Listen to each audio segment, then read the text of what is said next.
Akhir-akhir ini aku insomnia dan terkadang baru bisa tidur sekitar jam 1 atau jam 2 pagi.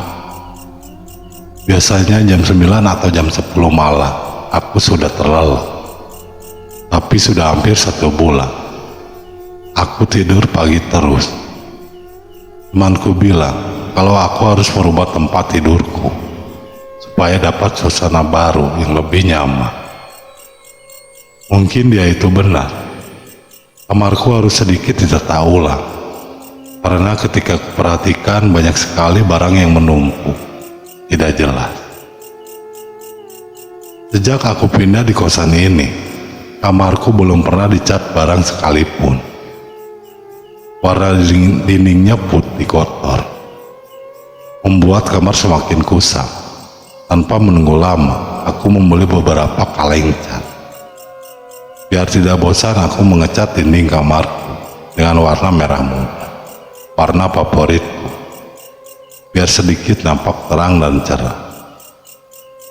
Sorenya, setelah pulang dari kampus, aku mulai menyingkirkan dan membuang barang-barang yang sudah tidak terpakai lagi, membungkusnya dengan dus besar, dan menyimpannya di gudang kosan.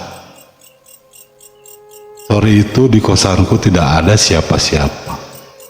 Yang kos di sini rata-rata sudah bekerja, jadi jam segini kos masih sepi. Aku pun mulai mengecat dinding dalam waktu kurang dari 3 jam. Aku benar-benar merasa lelah dan memutuskan untuk istirahat sejenak. Aku pun mencuci tanganku lalu segera berbaring di atas kasur. Tak terasa aku mulai mengantuk dan tertidur. Entah berapa lama aku tidur, tiba-tiba aku dibangunkan oleh suara angin yang menggoyangkan gorden kamar. Bunyinya memang tidak seberapa, tapi lumayan cukup mengganggu. Aku bangun dari tidurku, mengucek mataku dan melihat jam sudah menunjukkan pukul 9 malam. Aku segera bangun dan mengintip keluar jendela. Di luar pun masih sepi. Orang-orang sepertinya belum pada pulang. Aku kembali ke atas kasur, menarik selimutku dan merebahkan kembali tubuhku. Posisiku sekarang menghadap pintu. Belum sempat aku terlelap, perhatikan ada yang aneh dengan pintu kamarku. Pintu kamarku seperti berasap. Asap itu keluar dari celah kecil antara pintu dan lantai. Mataku terus memandangi asap hitam aneh itu. Dan astaga, asap hitam itu sekarang membentuk sebuah siluet yang lama-kelamaan tampak semakin jelas menyerupai sosok makhluk yang mengerikan. Badanku kaku, napasku pun mulai sesak, dan aku tidak tahu harus berbuat apa. Sosok yang muncul dari celah pintu semakin jelas terlihat. Sosoknya berwarna hitam dengan tubuh kecil seperti anak-anak, membawa sebuah boneka dan giginya tajam seperti gergaji.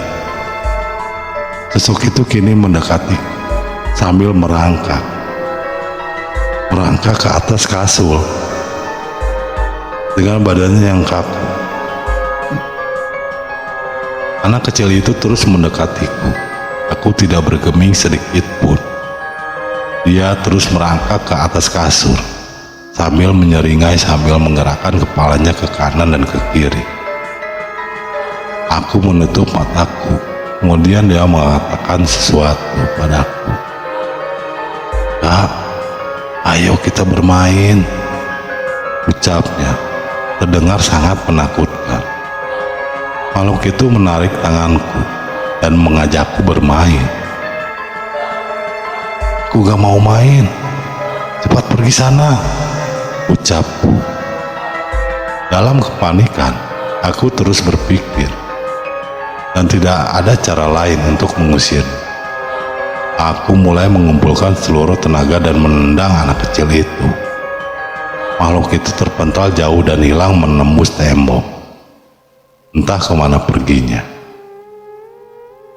Pintu kamarku masih tertutup. Aku bingung dan tak bisa tidur lagi karena sangat ketakutan. Sampai akhirnya teman-teman kosku datang. Aku pun langsung menceritakan kejadian itu. Menurut salah seorang temanku yang sudah lama tinggal di sana, anak kecil hitam itu adalah penghuni gedung belakang.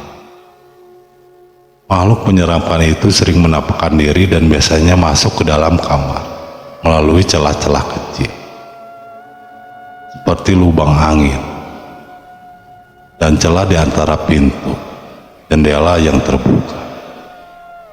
Dan dia juga sangat menyukai warna merah. Sejak hari itu aku mengganti kembali warna cat tembok kamarku menjadi warna putih.